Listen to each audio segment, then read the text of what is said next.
ni mahabbataka wa ma'rifatak wa a'tini ma'aka abada.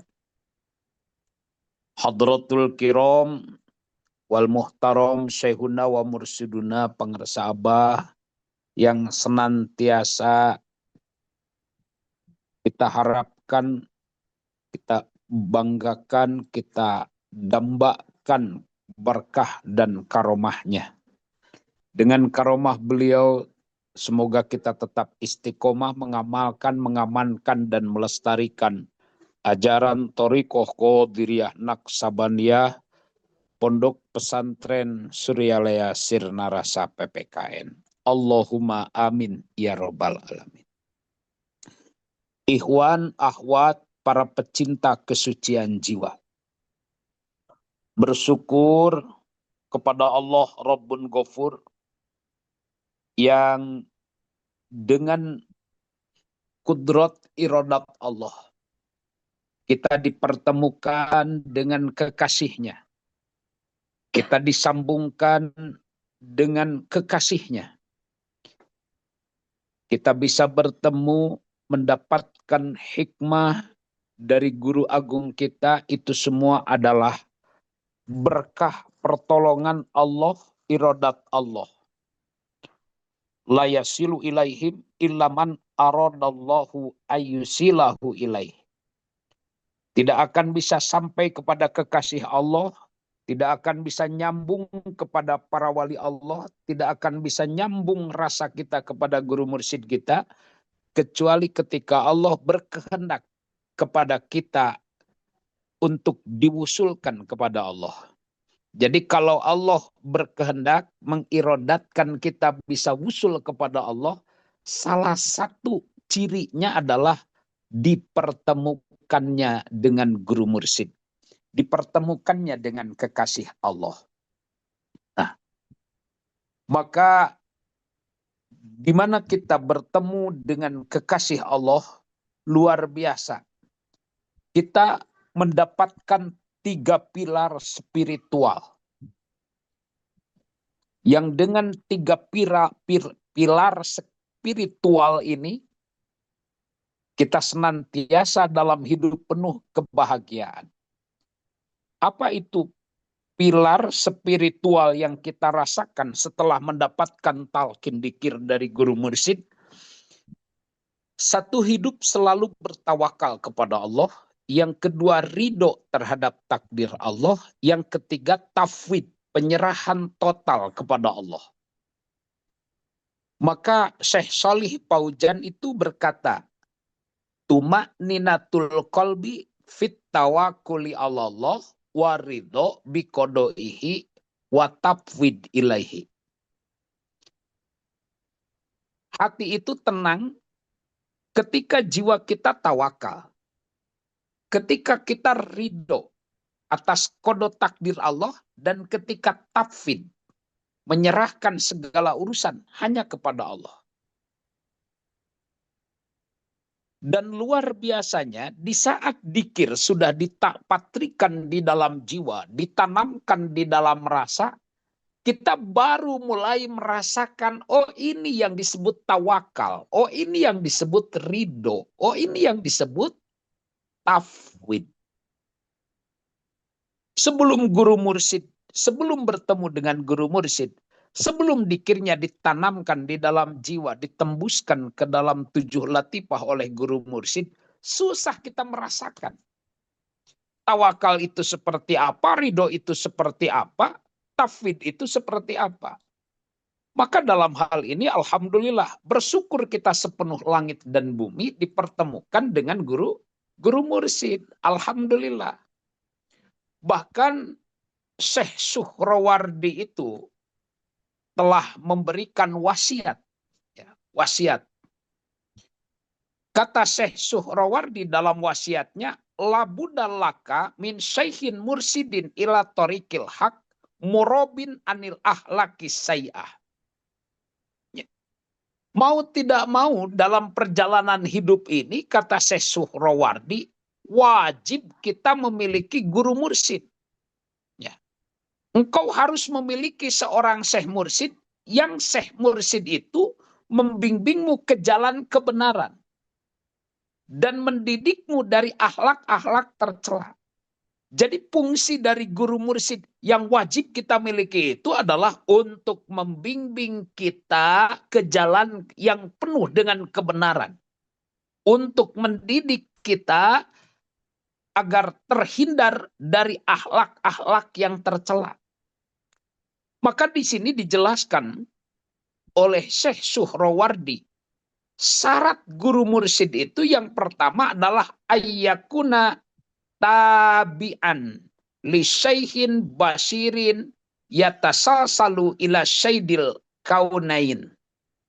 Ya, mursyid yang dimaksud syaratnya harus mengikuti seorang syekh yang arif. Ya. Artinya mata rantai mursyid itu dari mursyid ke satu mursyid selanjutnya.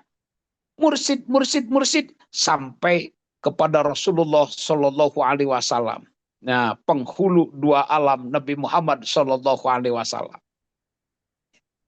Jadi satu mursyid itu harus sanadnya, silsilahnya nyambung terhubung kepada Rasulullah Shallallahu Alaihi Wasallam sebagai Sayyidil Kaunain.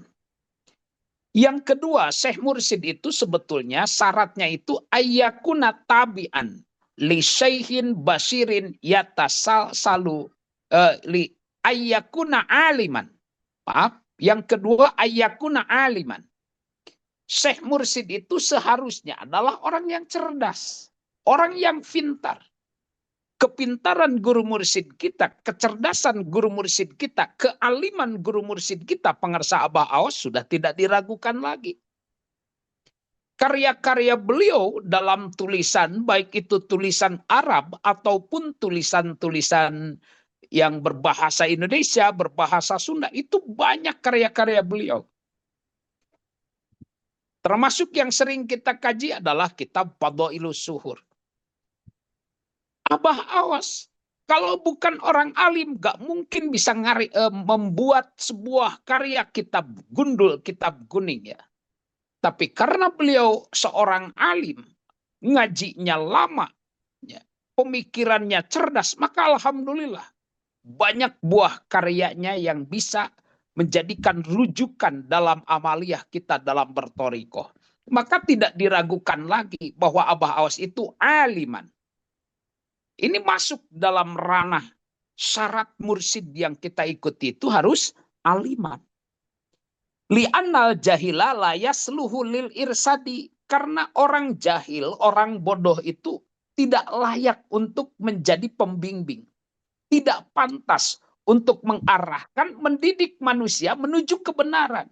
Karena jangankan mengarahkan orang lain kepada jalan kebenaran. Orang bodoh itu bisa tersesat. Bisa menyesatkan, ya, bisa tersesat dan bisa menyesatkan. Harus orang alim.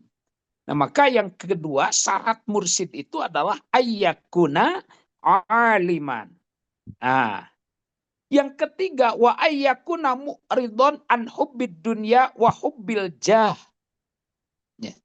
Guru mursyid itu selalu berpaling dari kecintaan dunia, kecintaan terhadap jabatan, kecintaan terhadap harta. Sehingga fokus dalam hidupnya itu bukan urusan hartanya, tapi urusan mencari ridho Allah Subhanahu wa Ta'ala. Harta yang dia miliki, coba lihat, dibikin masjid yang dipikirkan itu bagaimana untuk kemaslahatan umat manusia. Ya, dibikin bangunan buat kampus, buat sekolah, buat pesantren, buat jalan. Wah, pokoknya harta yang Allah titipkan kepada guru mursyid itu bukan untuk kepentingan pribadi, tapi untuk kepentingan umum, untuk kepentingan umat. Nah, ini ciri guru mursyid yang ketiga, mu'ridon an hubbid dunya wa hubbil jah. Ya. Selanjutnya yang keempat, wa ayyakuna muhsinan liriyadatin nafsih min kilatil akli wan naumi wal qawli. Guru mursyid itu wah mantap dalam riyadohnya. Baik riyadoh sedikit makan, sedikit tidur. Bedanya antara kita dengan guru mursyid, kalau guru mursyid sedikit tidurnya, kalau kita sedikit-sedikit tidur. Guru mursyid sedikit makannya, kalau kita sedikit-sedikit makan. Nah, maka insya Allah, dengan guru mursyid yang punya kriteria seperti itu, dalam perjalanan hidup ini, mulai kita terarah menuju jalan kebenaran. Mulai kita merasakan hidup penuh dengan tawakal, hidup penuh dengan ridho, dan bisa tafwid, menyerahkan secara totalitas kepada Allah. Maka tujuan dalam perjalanan hidup ini, matlabul arifin asidku bil ubudiyah wal qiyamu bihukukir rububiyah. Ya. Benar dalam menghambakan diri dan bisa betul-betul dalam melaksanakan hak ketuhanan. Ibadah kita pingin benar, sholat kita pingin benar, puasa kita pingin benar, benar secara syariat. Nah insya Allah, kalau itu yang menjadi tujuan dalam perjalanan hidup kita, maka kita akan merasakan bahwa hidup itu adalah dari Allah, harus menuju Allah, lewat pertolongan Allah dengan bimbingan guru mursyid. Nah itu yang bisa kita rasakan selama ini. Jadi bisa kita introspeksi diri. Andai sudah punya guru mursyid, sudah melaksanakan dzikir, tapi kenapa kita belum bisa bertawakal? Kenapa kita belum bisa ridho? Kenapa kita belum bisa tafwid? Ini introspeksi diri. Bisa jadi amaliyahnya belum benar. Ya. Bisa jadi kepada guru mursyidnya belum betul-betul khidmat. Karena memang orang seperti tadi itu susah diketemukan. Barang langka, kalkibritil ahmar namanya juga. Ya. Maka fa'in sa'adta asya'adata pawajatta syekhon. Andai engkau dipersiapkan untuk menjadi orang yang bahagia, maka engkau akan menemukan syekh itu. Akan menemukan mursyid seperti kriteria tadi. Dan kalau sudah bertemu, pala tuparrikuhu wakun khodiman lahu bil yadi wal mali wal jahi wahfad qalbahu wa auqatahu wa sirotahu. Ketika sudah bertemu dengan guru mursyid, maka maaf-maaf. Mari kita terus sambungkan rasa ini. Jangan sampai putus. Jangan sampai pisah. Yang kedua, ayo kita khidmat. Wakun khodiman lahu. Ya. Karena dengan husnul khidmat, bagus khidmatnya, wajabat karomatuhu. Wajib mendapatkan karomahnya. Dengan apa khidmat kita? Bil yadi, wal mali, wal jahi. Ya. Dengan kemampuan, dengan harta, dengan jabatan dan kedudukan. Boleh khidmat apa saja ya. Yang penting kita menjaga hati guru mursyid kita. Menjaga khidmat kita agar memiliki khidmat yang baik. Sehingga kita wajib mendapatkan karomahnya. Insya Allah dengan istiqomah amaliyah ini, kita bakal dan pasti selalu mendapatkan limpahan barokah dan karomah. Berkah segalanya, selamanya, semuanya. Makasih ya. Assalamualaikum warahmatullahi wabarakatuh.